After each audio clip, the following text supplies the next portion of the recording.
আসসালামু আলাইকুম বন্ধুরা, আশা করি সবাই ভালো আছেন। আরেকটি ভিডিও নিয়ে আপনাদের কাছে চলে আসলাম। তো আজকে আমরা আলোচনা করব ফটোশপের নতুন অ্যাড হওয়া একটি টুল, যেটার নাম ফ্রেম টুল। এটা 2019 সালে অ্যাড হয়েছে। তো যাই হোক, মোটামুটি এই টুলের ব্যবহারটা আমরা জানবো আজকে। তো আসুন আমাদের ভিডিওটি শুরু করা যাক। নতুন একটি ডকুমেন্টে আমরা চলে আসলাম। তো আশা করি নিউ ডকুমেন্ট কীভাবে নিতে হয় সেটা দেখানোর প্রয়োজন পড়বে না, আমি আগে থেকে নিয়ে রেখেছি যাতে ভিডিওটি বোঝাতে সুবিধা হয়। তো এই ডকুমেন্টটি নিলাম, এখানে আমরা একটা ফ্রেম টুল দিয়ে একটি ফ্রেম ক্রিয়েট করলাম। ফ্রেম আমরা ফ্রি হ্যান্ডভাবে ক্রিয়েট করতে পারি আমাদের প্রয়োজন অনুযায়ী, এভাবে একটা এটা কোনো মাপজোপ ছাড়া ফ্রেমটি তৈরি করতে পারি, এই একটি পদ্ধতি আছে। আবার আমরা ফ্রেমটি শিফট অল্টার ধরে চাপলে স্কোয়ার হবে, স্কোয়ারের একটা মাপ অনুযায়ী এটা তৈরি হবে। এইভাবে আমরা ফ্রেমটি করতে পারি। আর নির্দিষ্ট মাপ দিয়ে আমরা যে ফ্রেম টুলের এখানে একটি আইকন আছে, এখানে ডবল ক্লিক করলাম, এখানে চলে আসলো ওয়াইড, হাইট, এক্স, তারপর ওয়াই, এগুলি দেওয়া আছে। তো আমি যদি ওয়াইড এখানে ধরুন আমি চাইলাম 9, হাইট চাইলাম আমি 5,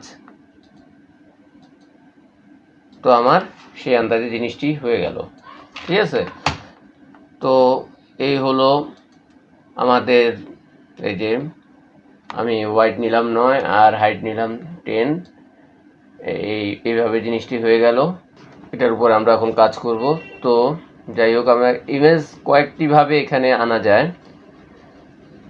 আমরা প্রথমত ইমেজ, ধরুন একটি ইমেজ এখান থেকে ফাইল থেকে গিয়ে ওপেনে গেলাম, ওখান থেকে গিয়ে একটি ইমেজ ওপেন করলাম। ওপেন করলে এটা আরেকটি উইন্ডোজে ওপেন হবে। তারপরে কন্ট্রোল এ দিয়ে সিলেক্ট অল করে কন্ট্রোল সি দিয়ে কপি করে আমরা এখানে ছাড়ব। তারপরে এই জিনিসটা দেখা যাচ্ছে যে এটা এখানে এসেছে কিন্তু ফ্রেমের মধ্যে পড়েনি। তো ফ্রেমের মধ্যে পড়তে হলে আমরা এটাকে ড্র্যাগ করে ফ্রেমে নিয়ে ছেড়ে দিব। ফ্রেমের মধ্যে চলে এসেছে। এবারে আমাদের ইমেজের মূল সাইজটা হলো এই, ফ্রেম সাইজটা হলো এই। তো আমরা এখন ফ্রেমটাকে কন্ট্রোল টি দিয়ে সিলেকশন করে ইমেজটাকে ছোট করে নিব। ইমেজটাকে আমরা আমাদের প্রয়োজন অনুযায়ী ফ্রেমের মধ্যে নিয়ে আসব। আমাদের ইমেজটা ছোট হয়ে গেছে, ফ্রেমের মধ্যে চলে এসেছে। তো এই হলো ফ্রেমের আরেকভাবে ফ্রেমে আনা। তো এটা একটু জটিল। আরেকটি সিস্টেম আছে ফ্রেমে সরাসরি ফ্রেমে নিয়ে আসার জন্য, যে ওয়েটা আছে সেটা হচ্ছে আমরা সরাসরি, ধরুন আমরা এটাকে ডিলিট করে দিলাম, সরাসরি ফ্রেমে কীভাবে নিয়ে আসবো। যে আমার ফ্রেমটি ক্রিয়েট হলো, এই ফ্রেমটির মধ্যে আমি সরাসরি ইমেজ নিয়ে আসব। সেক্ষেত্রে আমি এখানে যে এই আইকনটা আছে ফ্রেমের নিচে, এখানে ডবল ক্লিক করলাম। তারপরে ইনসাইড ইমেজে গিয়ে আমি প্লেস ফ্রম লোকাল ডিস্ক, এখান থেকে ক্লিক করলাম। এখান থেকে ধরুন আমি ইমেজটি নিলাম, প্লেস করলাম, এটা আমার ফ্রেমের মধ্যে চলে এসেছে। তো আমি এখান থেকে গিয়ে আবার কন্ট্রোল টি দিয়ে এটাকে, ফ্রেমটাকে ছোট বড় করে সাইজ করে আমি এখানে বসাতে পারবো। এগুলো একটি ব্যাপার। এখন আরেকটি ব্যাপার লক্ষ্য করুন, আমি যখন ইমেজের মধ্যে এটা সিলেকশন করা থাকবে তখন আমি ইমেজটাকে নাড়াতে পারবো। তারপর আমি যখন আবার ইমেজটাকে ছোট বড় করতে পারবো, ট্রান্সফর্ম করতে পারবো, আর তারপরে ইমেজের উপরে যাবতীয় কাজ করতে পারবো। যখন আমার এটা সিলেকশনটা থাকবে ফ্রেমের উপরে, তখন আমি ফ্রেমটার উপরে কাজ করতে পারবো। ফ্রেমটাকে আমি বড় ছোট করতেছি, ফ্রেমটাকে মুভ করতেছি, যেখানে ফ্রেমটা যাচ্ছে সেখানে আমার ফ্রেমটা বড় ছোট করা যাচ্ছে। কন্ট্রোল টি দিয়ে ধরলাম, তো সিলেকশনের এটা চলে আসলো। তো আমরা সুন্দরভাবে এটা ট্রান্সফর্ম করতে পারছি। এখন আমার প্রয়োজন দোনোটাকে একসাথে করা, তখন আমি শিফট আর অল্টার দিয়ে দোনোটা সিলেকশন করব। শিফট অল্টার ধরে এখন দোনোটা আমার একসাথে মুভ করা যাচ্ছে। তো আশা করি ব্যাপারটি বুঝতে পেরেছেন। এটি হলো ফ্রেম টুলের একটি কাজ। তো ফ্রেম টুলের মধ্যে আরেকটি আছে আপনার ফ্রেম, এটা হলো আমাদের একটি ফ্রেম,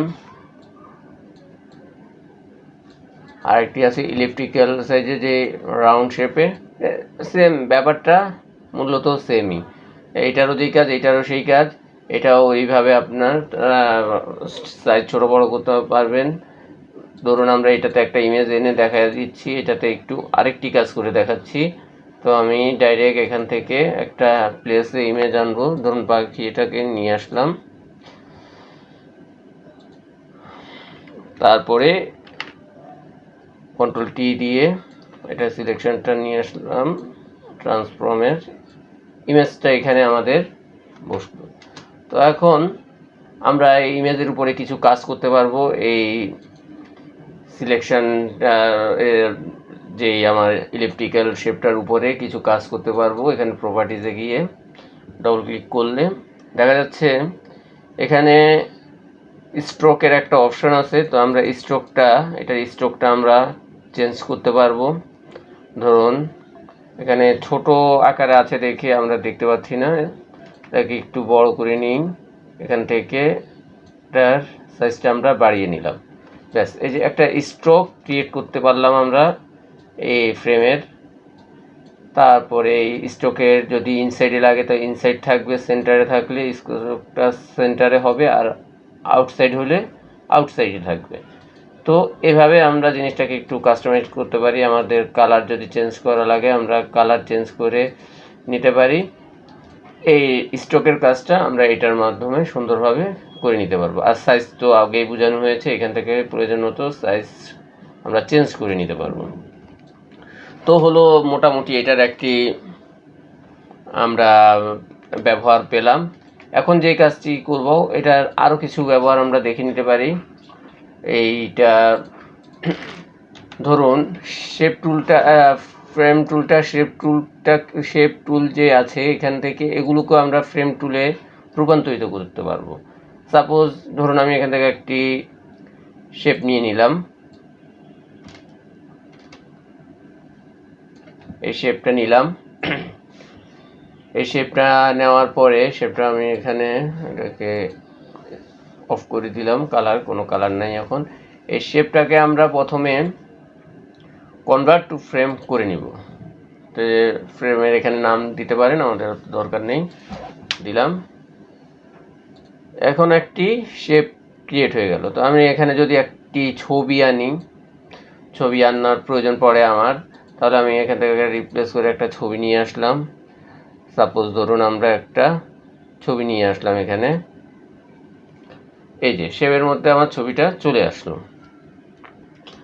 শেপ টুলের মধ্যে আমার ছবিটা চলে আসলো। আমি আমার এখন কাস্টমাইজ করে আমি উল্টো পাল্টা যেভাবে আমার দরকার সেভাবে আমি জিনিসটাকে করে নিতে পারবো আমার শেপ অনুযায়ী। এটা আপনারা যখন কাজের ক্ষেত্রে বিভিন্ন ওয়েবসাইট ডিজাইন বলুন, পেজ ডিজাইন বলুন, পোস্টার ডিজাইন বলুন, ওখানে আপনারা খুব সহজে ইমেজ আনার প্রয়োজন পড়ে, এটা খুব সহজে আপনারা ফ্রেম টুলের মাধ্যমে করে ফেলতে পারবেন। এমনকি টেক্সটের মধ্যেও ফ্রেম টুলটা ইউজ করা যাবে। তো টেক্সটে কীভাবে, টেক্সটে ব্যাপারটা ধরুন আমরা টেক্সটের সাইজটা একটু বড় করে নেই, 300 করে নিলাম। ফন্টটা আমরা চেঞ্জ করে ইংরেজি নিলাম। তো টেক্সটটাতে ধরুন আমরা লিখলাম বাংলাদেশ।